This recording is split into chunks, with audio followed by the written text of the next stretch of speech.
Ayeka, exploring the depths of Jewish wisdom together. So a special welcome, once again, as we explore and plummet into the depths of the spirit and the soul, and learn how to achieve heights that hopefully we never knew of before, through something which we knew very well about before, through davening. So we've been discussing the whole time how davening is not merely a technical avodah of just asking God and saying, God, I need this, I need that, and coming with my laundry list of things that I need. Because when you actually study what davening is, it's a lot deeper than that. Davening has a lot to do with reflection and a transformation and a meditation in the soul. And it's something which, when you mature and you want to grow and you want to develop your inner soul, so the soul craves more emes, something more genuine, more authentic, more real, to be able to elevate myself, to be able to rise higher. But you know, davening is the mainstay ritual of Jewish life. Life in Judaism revolves around the shul. It's about minyan, certainly for men, going to shul, davening, coming back, shachris, mincha, ma'ariv, all the time, minyan, and shul, and that's, around that. What I want to do today is explore the history of this process and understand how we got to where we got and why we do what we do. So, it wasn't always the case. Did you know that in Judaism, we didn't always daven? What do we used to do instead of davening? Barbecues. Very good. Yeah, so what do we do? Shema was always said.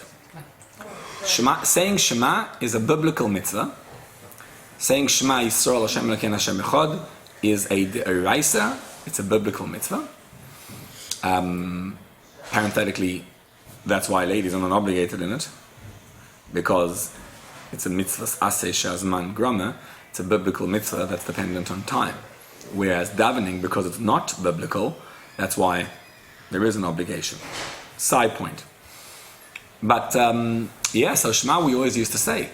But when there was, once upon a time, way back when there was a Beis HaMikdash, when there was a holy temple that stood in Jerusalem, so what did we do instead of davening? What replaced davening? Korbonos. That's it. There was the Korbonos. Now the word avodah, the Mishnah speaks about the three pillars of the world. The world stands on three pillars. What are they? Torah, avodah, and gemilut chasadim. So Torah we know, gemilut chasadim, Torah is learning. Gemilut chasadim is doing kind acts. And then there's avodah. What is avodah? Avodah is work. In its original format, avodah means korbanos. The avodah, the work, the service of God, was something that took place in the temple, and it was working, serving through offering the animals. The ritual of slaughter of animals and offering them on the altar, on the mizbeach, that was the avodah. But the commentaries actually explain that avodah has a deeper meaning, and avodah means, the verse says, "U'le'avdoi b'chol levavchem," which means to work, to serve Him with all your hearts, as we once discussed. That it means that there's a service of the heart. Eizehi avodah shebelev zu tefillah. What is service of the heart? That is davening. So therefore, avodah has a dual meaning. It refers to the work of korbanos, of sacrifices, of offering them on the altar. And it also refers to, nowadays, avodah is davening. Avodah is tefillah. Hence we say, uneshalma porim sefaseinu, which means we pay, we use our lips, sefaseinu, our lips, to pay what we used to do as porim, as bulls. So once it used to be bulls, oxen, which used to be offered on the altar, and today, to replace that, we have uneshalma porim sefaseinu. We have the lip service, which means davening using our lips. So that's why the rabbis tell us that tefillos keneged korbonos tiknu. Tefillah, davening, was enacted to replace the korbanos, to replace the sacrifices. Now I'm going to ask you the connection. What exactly, can you tell me, is the connection between davening and korbanos? Because honestly, to me it seems like we didn't have any more Beis HaMikdash, there was no temple. So just understand what Jewish life looked like. In those times, there was a central location where we all went to 3 times a year on the 3 festivals, on Pesach, on Shavuos, and on Sukkot. All Jews gathered together in this one central location. Everyone came there. And whenever you did any kind of anything wrong, you went to the Beis HaMikdash and you offered your sacrifice. And when you had something to thank God for, you went to the Beis HaMikdash. This was the place where you went to all the time. This was the central meeting place of Jews around the world. Everyone came to the Beis HaMikdash. And then one day, the Beis HaMikdash was no more. The Beis HaMikdash was destroyed. And that was that force, if you can imagine what that did. Imagine one day they tell us, God forbid, no more shuls. That's it, no more shuls allowed in Judaism. What would that do to Judaism? Devastating. It would be devastating. That was what it was like, and worse, when they said no more Beis HaMikdash. So Jews had no idea what to do and where to go and which direction to take. And over time, actually during the second Beis HaMikdash and later on, there evolved this process called davening. So if you're telling me they needed something to replace the other thing, and therefore they decided, well, let's find davening as a replacement to korbanos and just something, then I get it. But you could have said, let's jump 5 times a day and just make jumping jacks, and that's going to be the replacement to davening. If you're looking for a replacement, any replacement should do the trick. So what do you think? Why is davening, the process of basically doing shachris and, the whole moida nida fanecha and davening and saying hoidu and then shema and shema esrei, how does that replace the offering of an animal? Yes? Maybe physically speaking, because when they would give korbanot, the fire would consume it. So in a way, it was bringing Hashem down to earth and recognizing His presence. And also with davening, we do the same thing. We try to bring Him down into our earth and make sense of our life with Hashem in it. Very good. So how do you connect that to offering a cow? Both cases, you're bringing Hashem down. Okay. Good. Tefillah has the Todah instead of Korban Todah. It has Slicha, Slach Lanu Avinu, Mechila, and all parts that Korbanot do. What I'm just wondering is, how's that connected to taking a cow, slaughtering the cow, right? There's 4 avodas that take place, 4 elements of service. You slaughter the cow, then you put the blood into a dish, then you walk over to the altar, to the Mizbeach, and then you sprinkle the blood on the altar, and then you burn it on the Mizbeach, depending which korban. Whenever you bring something to someone, even as a present, it brings them closer to you somehow. Giving is bringing them closer. Very good. Okay, so all true. Let's study deeper.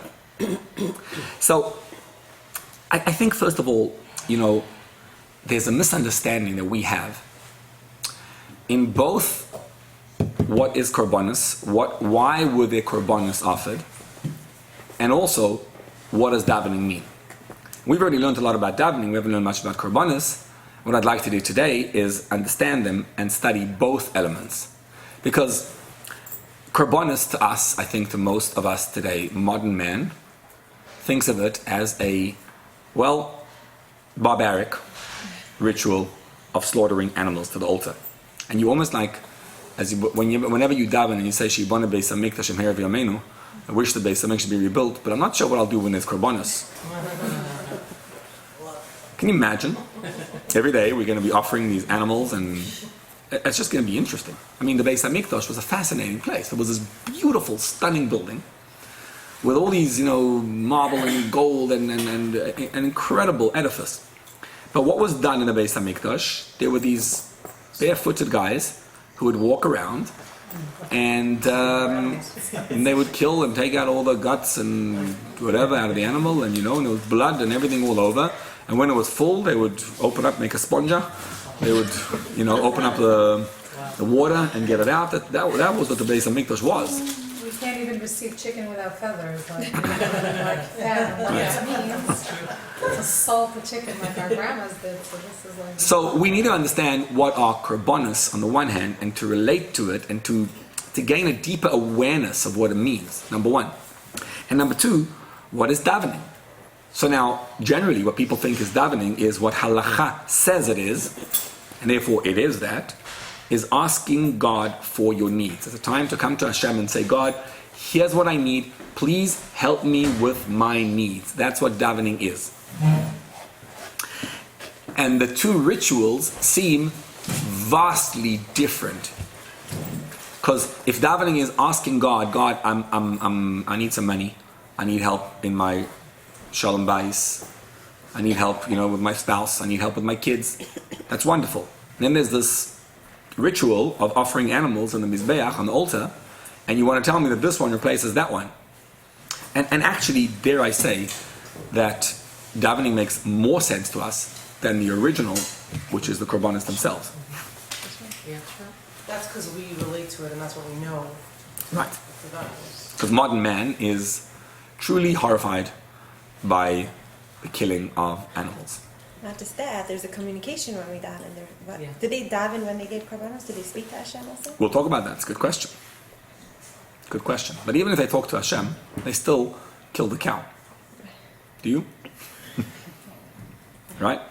They took the cow, they killed the cow, and then they offered it on the altar.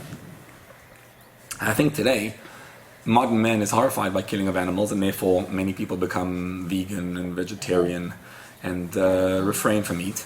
And others say, I prefer, don't see. Well, they say, no, don't show, don't tell, don't see, don't tell. I don't know anything, and therefore I just ignore, and I just live my own life, and I just keep on doing what I do. And I have a hunch that it has to do with the fact that we eat for pleasure. Which means we actually go out to restaurants, and we sit with friends, and we chill out, and we have a good time. And to us, it's a wonderful evening out.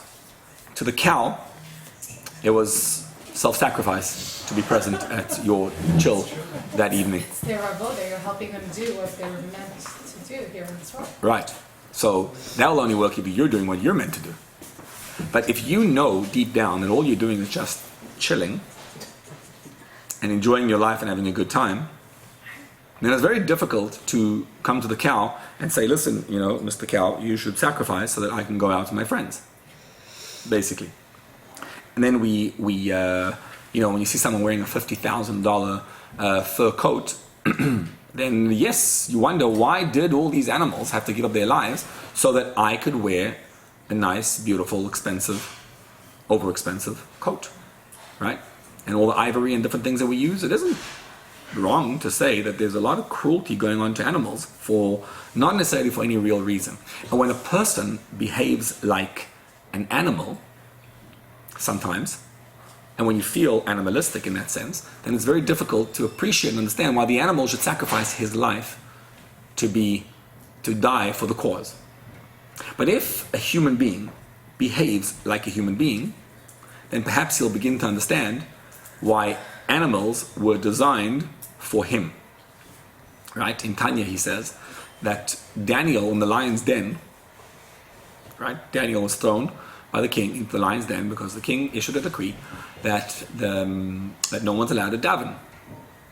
And Daniel, at that time, there was no Beis HaMikdash, it was between the first and second one, or at least he was outside in Galut, he was taken early, but he was out in exile, and Daniel was caught red-handed davening. He would sit and pray towards Jerusalem. So they took him and they threw him into a lion's den. The king actually liked him, but he had no choice. He threw him into a lion's den. So, because that was the decree and he had no choice. And Daniel was saved from the lion's den. We actually utilize that episode in our slichas, in our davening very often. We say, Mishe'ono Daniel b'goy v'arayas hu ya'anenu.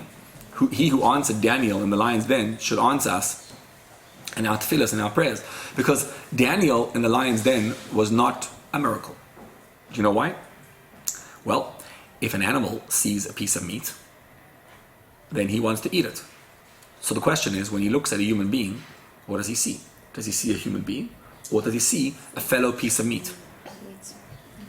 So if the human being behaves like another piece of meat, then the animal sees a piece of meat, then he says, okay, let's eat another piece of meat. But if the animal sees a human being with a tzelem elikim, a godly, divine image, then an animal will respect that naturally. And so because Daniel was behaving the way a tzaddik should behave, that's why he merited to be saved from the lions. I was once in the lion park in South Africa with my kids. So one of my kids, knew this whole idea. So we were sitting in the car, we're in the cage in the car, and the lions are right outside us, and they're all over in the lion park. So we were discussing this concept. So I said to one of the kids, I said, what do you think? Are you a mensch or are you an animal? He said, I think I'm a human being. So I said, okay, let's try it out. Let's open the door and see what happens. He's like, I'm not sure that that's a wonderful idea to test out. I forgot where I saw it or heard it, all the information that we're getting, I don't know where I saw it, but it was a guy who was encountered by a bear, and he looked it straight in the face, it was a clip, and he looked it straight in the face, and he said, sorry, it was like maybe in Michigan or something, I came here to fish, don't bother me, go away, this is my place. Like, look, and it turned around and walked away. And he claims that when you talk to it, and you look like a human being, that it would turn. And you have no fear. Try it, but Yep, I wouldn't try it, but if you're under the situation, maybe it's... So, He wasn't hungry, bro. see, at its core, the fact is that humans are designed to eat. We don't have a choice. You've got to get with the program. We have to eat. And you need an animal to be able to eat and be healthy. You need the protein of the animal. So if humans are designed to eat and God allowed human beings to eat, then obviously eating on its own is a positive ritual. But it needs to be channeled correctly and positively in order to be, that we be allowed to slaughter the animals. Otherwise, how dare we kill them? Because yes, animals wander about aimlessly. Nebuch, poor animals, they live, they die. And you're wondering about the cow who dies out in the field, like what was the point of your life? You just died. And then what? But if a cow has the schus, the merit, of being able to be elevated and arrive at the mizbeach, at the altar, then perhaps to the cow it's actually a great benefit, and he actually lives a purposeful being. And let's focus and understand now the avoida of what it means to offer korbonos. What does korbonos mean in English? Sacrifice. What does sacrifice mean in Hebrew? To be closer, Closer is the more correct word. Kirva, karov, is closeness. So the problem is in English we just assume korbonos is sacrifices because, sacrifice to the gods. But korbonos actually means experiencing a closeness. And it means to bring yourself closer to God. What happens is, when you offer a korban, man and animal meet on the altar on the mizbeach. So the goal is effectively to raise man's awareness that he should experience the divine. The whole entire purpose of the Beis HaMikdash, the building called the Beis HaMikdash, what is it? It is a holy space. It is the home, Beit HaMikdash, the home of holiness. And what that means is, this place is called a Mikdash. It's a holy spot. So we've been talking a lot about the concept of Dira B'Tachtainim, a home in this world. The real meaning of Dira B'Tachtainim, the original meaning of Dira B'Tachtainim, is to build for God a home in this physical realm. How do you build a home? You have a Beis HaMikdash. Mikdash Me'at, this is a Mikdash Gadol. What this is the great Mikdash, the Beis HaMikdash. It's a holy spot. It's a spot where man is behaving the way he's supposed to be behaving. Which means where man is looking for God and trying to find the truth of what he is, and he's experiencing that elevation. The forerunner of the Mikdash was the Mishkan. And what does a Mishkan mean? Mishkan means? To dwell. Lishkon, a dwelling place. So God wants to dwell with us. Now in the heart of the Mishkan and the Mikdash was the Mizbeach. The Rambam, Maimonides, writes, when he introduces the Mizbeach, he says, how did they know where to put the Mizbeach? They built the temple twice. The first Beis HaMikdash, and then it was destroyed, and then there was the second Beis HaMikdash. When they came back to the second temple, they didn't know where would be the the place of the altar? Where was the exact spot of the Mizbeach? And it was critical to locate the exact spot. Why? Because in that spot, there was the spot where Adam mimkoim kaporosoi nivro. Man was created from the spot where he was. Man would be atoned for from the spot where he was created. Which means when Adam was lying on the ground, and God picked up ground and formed it and said, let us make man from the dust. Adam, man is the same word as Adama, which is ground. When Adam was taken from the Adama, man from the ground, the spot where man was lying on, was the exact spot which became the Mizbeach. And so they had 3 prophets who came with them when they came out to the second temple. One of them would prophesy where exactly the spot of the Mizbeach would be. When Adam was created right away, he offered Korbonos. He offered the animals. Where did he offer them? On the altar, on the spot from which he was created. Subsequently, Cain and Abel, the story where they offered Korbonos and then had a fight with each other. Where did they offer the Korbonos? On that spot. When Noah came out of the ark and he offered Korbonos, where did he offer? On that spot. And there's a bunch of events of cosmic events that occurred there. Akedat Yitzchak. Where was the exact spot where Yitzchak was placed on the altar? It was in this exact location. And Yitzchak and Yaakov offered their Korbonos. And subsequently, King David, this is where he offered the Korbonos. King David, when he wanted to buy a spot and he wanted to offer Korbonos, he appreciated that spot. The spot of the Mizbeach was the place where man was created, and therefore where man yearns to go back to his source. Because that's what the Mizbeach means. Now, Lizboach is maybe to sacrifice. So, Mizbeach is the place where you sacrifice, where you give yourself over to the divine. So what happens is, you take an animal, and the animal, there's 3 types of animals, there's also a bird, but there's 3 types of animals that can be offered on the Mizbeach. Ox, goat, and sheep.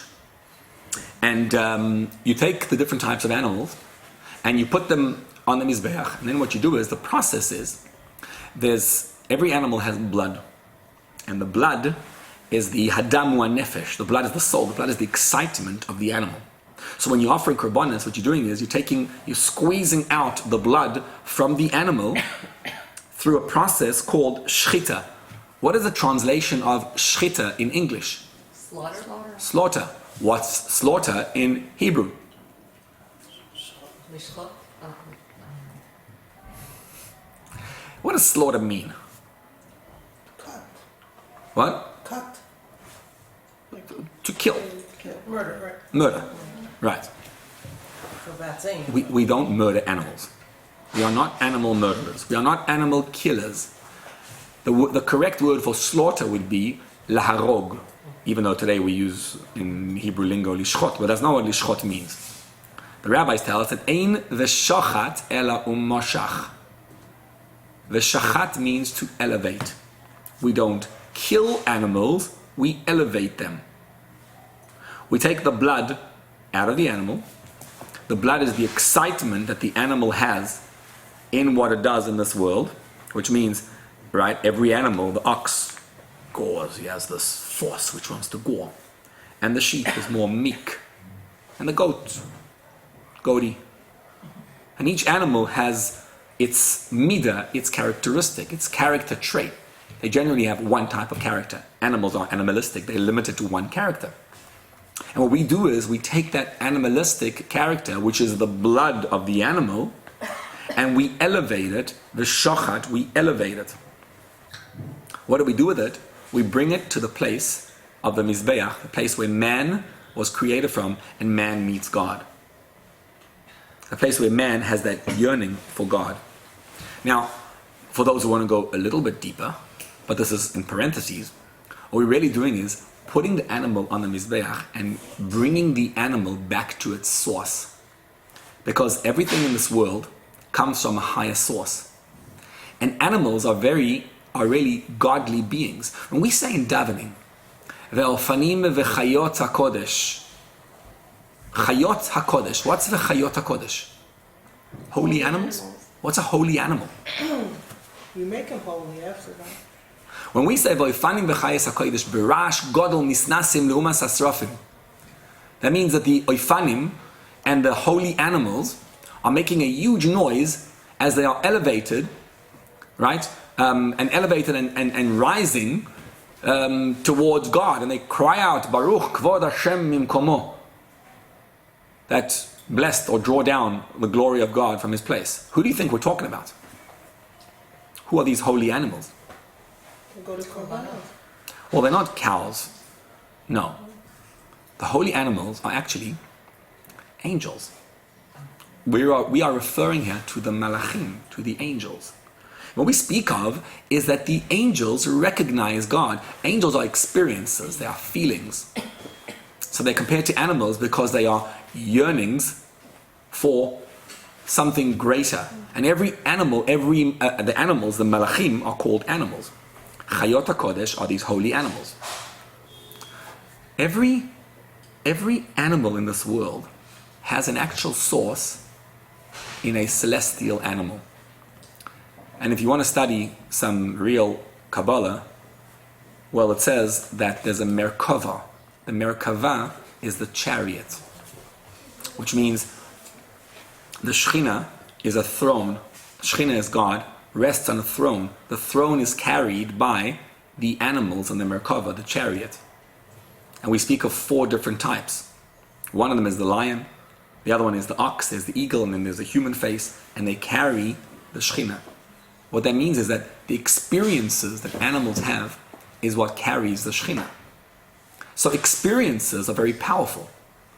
In your own life, experiences are what guides your life. The feelings of awe, of happiness, all the different midas, the feelings that we have, that's the animals.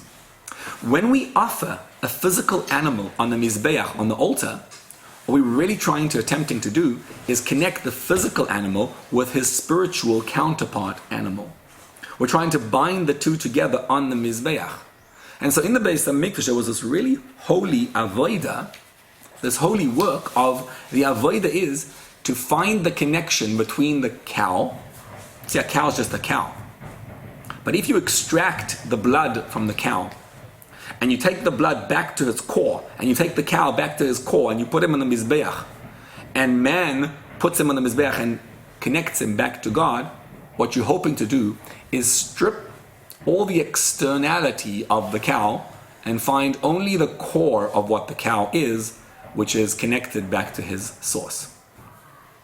That's what Korbonos actually means. So the character and desires of the physical animal are brought back up in the altar to its source. But if I were to tell you that let's talk about the avodah of transforming our midos. Let's talk about different character traits that we ourselves experience, and let's learn how to channel them correctly. That's a great conversation to have, right? But when we talk about how to slaughter a sheep, and we say, no, it's not slaughter, it's actually shechting, it's actually elevating him, it's very difficult for us to relate, to understand how taking an animal and putting him on the Mizbeach has any connection to my self-transformation. I'd rather go to a shir on learning how to change my midas and how to become a better person than to go to a shir and learn how to shecht animals and bring them on the Mizbeach. But you know what your kids are doing most of the time when they're learning Mishnayos? They're learning details of how to transform animals, and how to shecht them, how to elevate them, and how to connect them on the Mizbeach.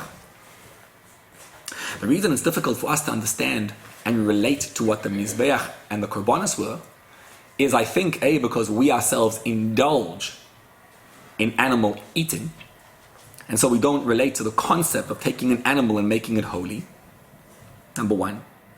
And number two, the Beis HaMikdash was a holy place. And there was holiness in the world, and so people were also holy. And so when we were holy, we could relate to the concept of holiness. But today we're so materialistic because of life around us that these holy ideas are lost. We don't even understand and appreciate what it means to have a Beis HaMikdash and to offer Korbanos. But precisely because of that, the rabbis came along and said, okay, we don't have any more the Korbonos, A, because there's no Beis HaMikdash, B, because we don't relate to it.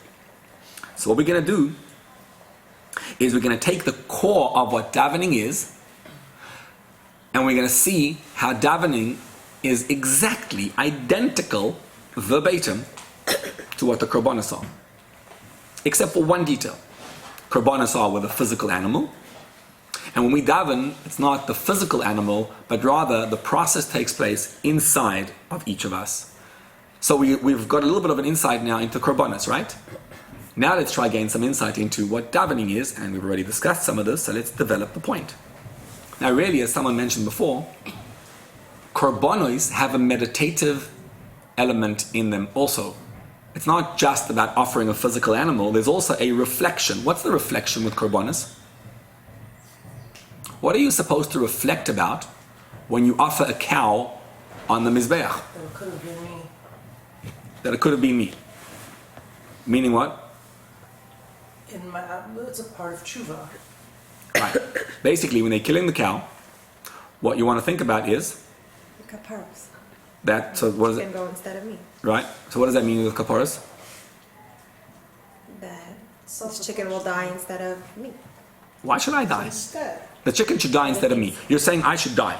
No, if I did things see. wrong and I'm So it's supposed for to forgiveness. Punishment instead of getting a punishment. It's a sort of a punishment. So it's all punishment. But it's a self Boy, I feel like I'm being punished and everything's like I honestly, listen, I do a lot of stuff that's not so good, but I do not think that I deserve to be killed for it. Do you? Maybe it's not being killed, it's more like a... Well, that's what happens to the cow. He dies. Yeah, he dies. He dies for the cause. So when you say, what happened to the cow should have happened to me, The animalistic characteristic should die. which means what? Whatever this, because I think there are different animals that each represent a different type of sin. Very good. But the midah that you were talking about. I don't like sins and I don't like dying. We don't kill cows. What we do is... I'm just saying that the blood, bringing the blood to the source, that whole, you just said. So the Ramban says one is supposed to meditate that what happens to the cow should happen to me.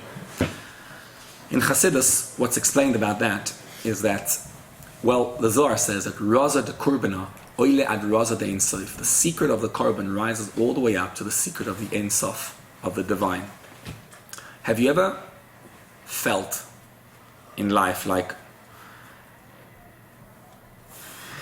I hate existing. I wish I could just be absorbed into something higher.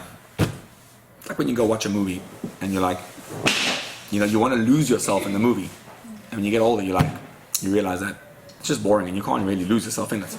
So you go maybe to a Super Bowl and you want to lose yourself into the excitement of the Super Bowl. And maybe you do for a little bit and then it comes back and the pain of existence just comes back.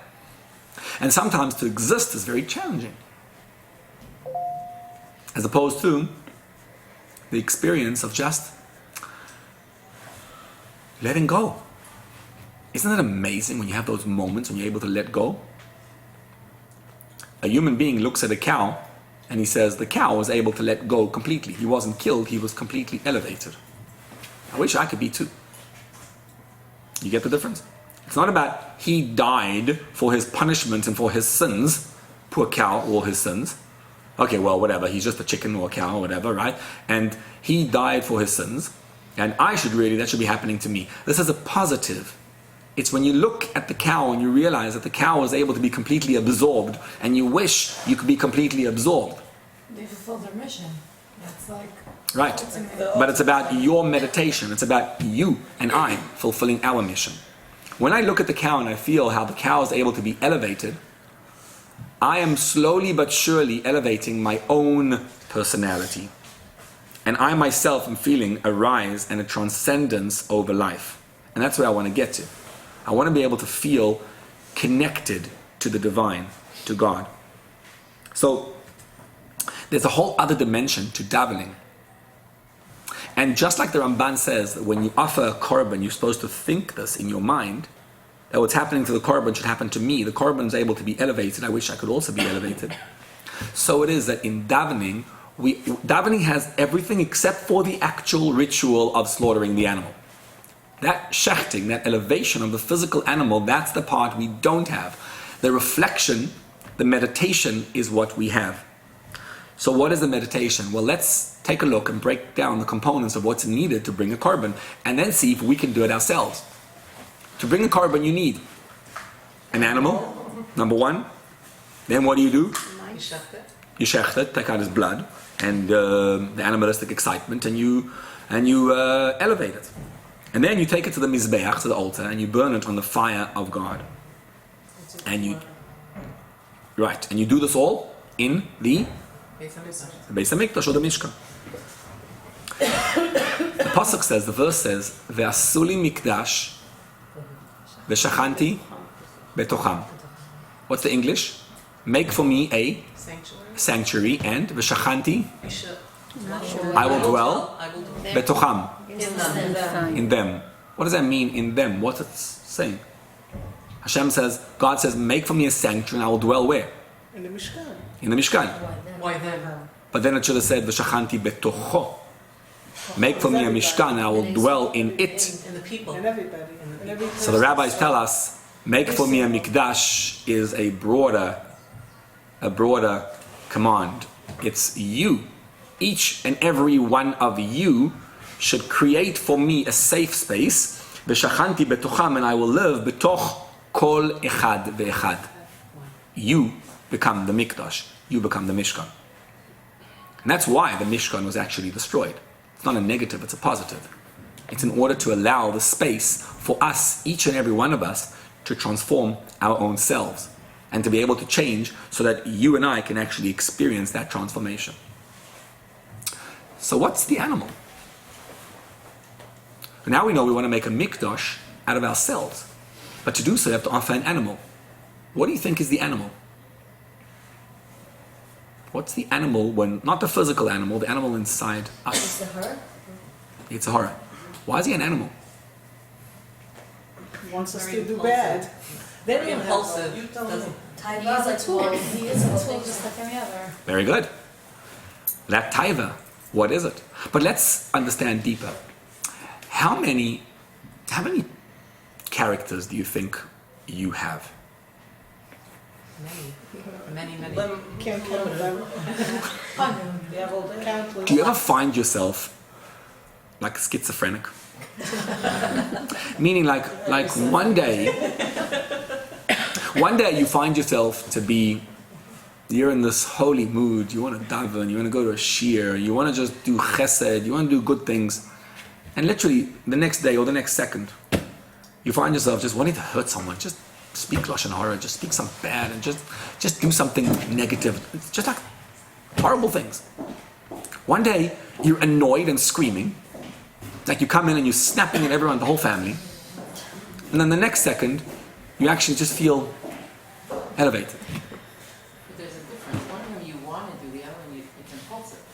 You don't really want to do it. Oh, so there's two parts to us. We can actually discern readily and clearly inside of ourselves. Yes, I agree, many different character traits. But there are two beings that reside inside of us. Two individuals that inhabit each and every person. And it's critical to get to know these two fellows inside you. Who are the two guys inside you? Yetzer HaTov and Yetzer Hara. Yetzer HaTov and Yetzer Hara are not necessarily, they are more inclinations. I'm inclined to do good, I'm inclined to do not so good. But actually behind them, the verse says, Yeshayahu Hanavi says, V'ruach milfanai ya'atof. A spirit from before me is enwrapped. Uneshamot ani asiti. I make souls. When I make a human being one person, for every one person I gave him two souls. Every human being has two souls. Which means every single one of us is a schizophrenic. Literally. And you actually notice it on yourself and you'll see. It's not just one day you want to do good things, one day bad things, Yetzer Tov and Yetzer Hara. Those are inclinations. There's actually a full-fledged character inside you. And he has intellect and emotions and everything about him. And one part of you is instinctive and reactive. He is an animal. And the other part of you is divine. When you one day, one moment even, want to daven and learn and do chesed and wonderful kindness, that's your godly soul. Your animal soul is when you just want to exist, not necessarily bad things. Eat, feel yourself, enjoy life. That's the sense of animalism that we have. There's an animal soul and a divine soul. Now the animal soul is actually comprised of different types of animals. And you can actually notice them. You have, in general, 3 different types of animals. Have you ever felt like an ox? We have the problems that we're going through, the challenges that are happening to us in life, what's happening today, and the way we relate to it. So when you're waking up in the morning and you feel down, or you feel like just conquering the world today, you decide which animal you have this morning to conquer. And what you want to do then is be able to elevate the animal and realize and channel your inner desire towards a higher purpose. But it doesn't feel like a decision. I feel like sometimes you wake up and a decision is made for you. Yes, correct. That's why it says that one should never eat before davening. Meaning, if you have a bite to eat to prepare you for davening, that's fine. But sitting down to a meal before davening basically means the food's going to eat you, not you're going to eat the food. If you sit down to a meal before davening, you're going to eat like an animal. But when a person davens in the morning, davening is regardless of how you do it. It's going, the better you do it, the better it's going to affect you. But what you want to do through davening is reflect on some holy stuff. You reflect on God, on mission, on purpose. You reflect on how God is animating and creating this world every single moment. You reflect on how God is ever present in your life. You reflect on Kel Bekotche, how He's holy and resplendent. And you look and you, as you meditate and reflect, you feel, hey, maybe there is something higher in life.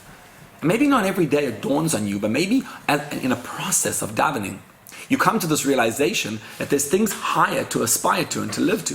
What you're doing is, you're drawing out your nefesh elikis, your godly soul.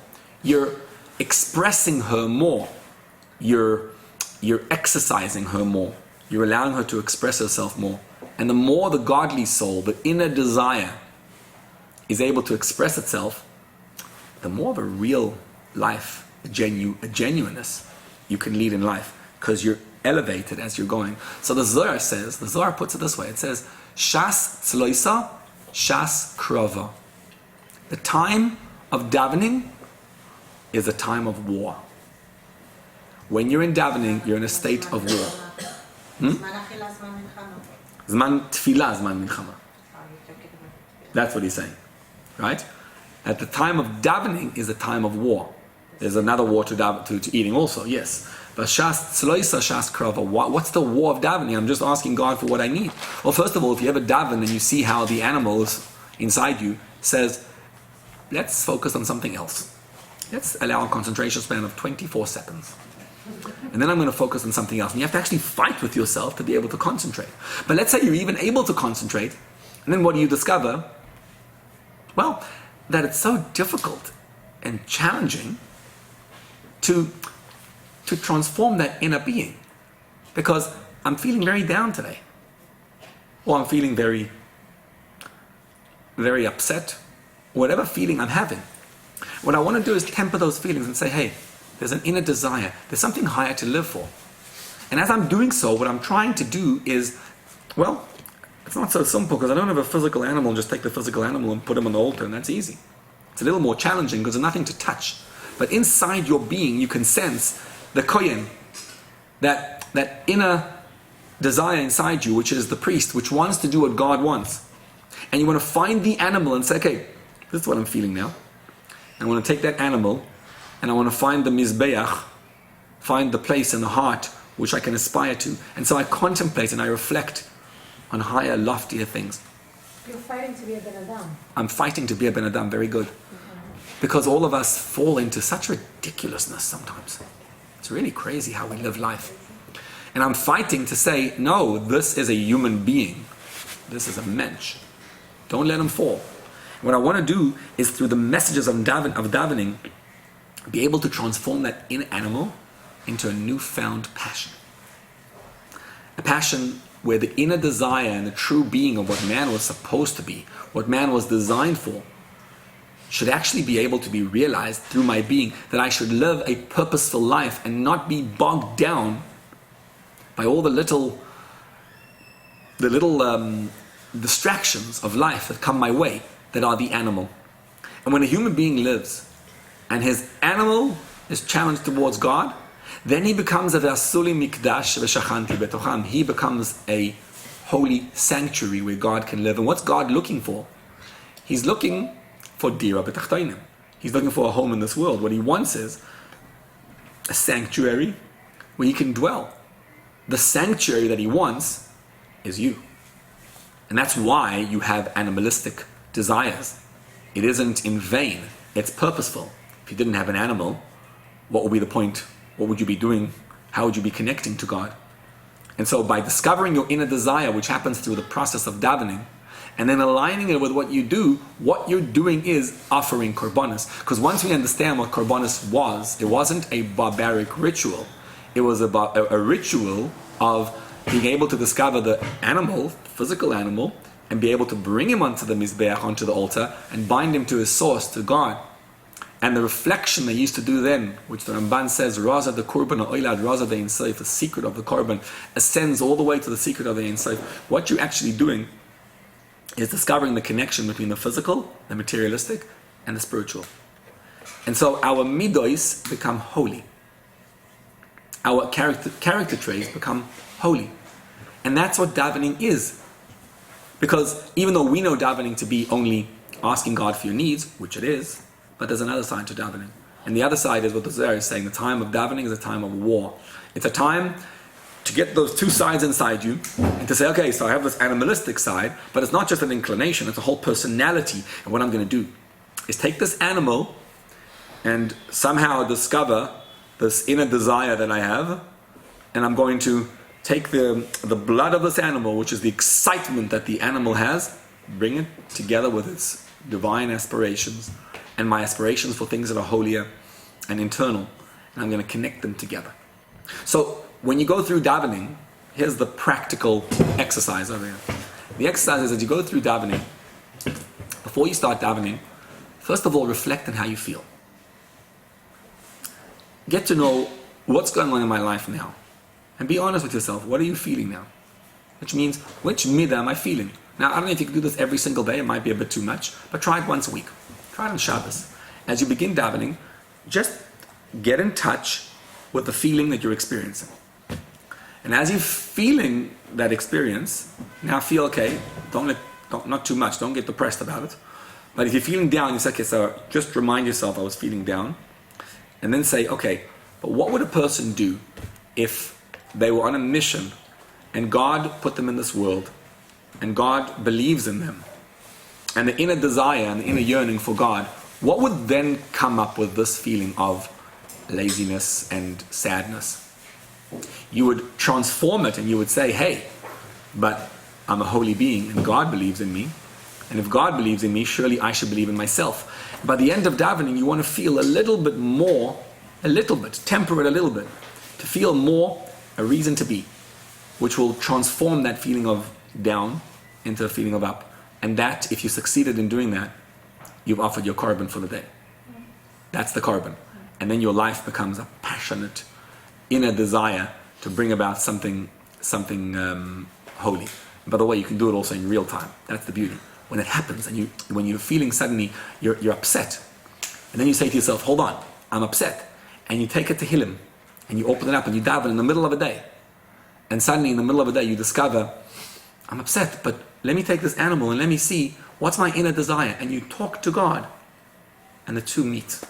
And when they meet, your body becomes a base of mikdash. Your body becomes a base of mikdash. You can literally make it. It's an avodah. It's the service. It's the avodah of korbanos, of getting close to God.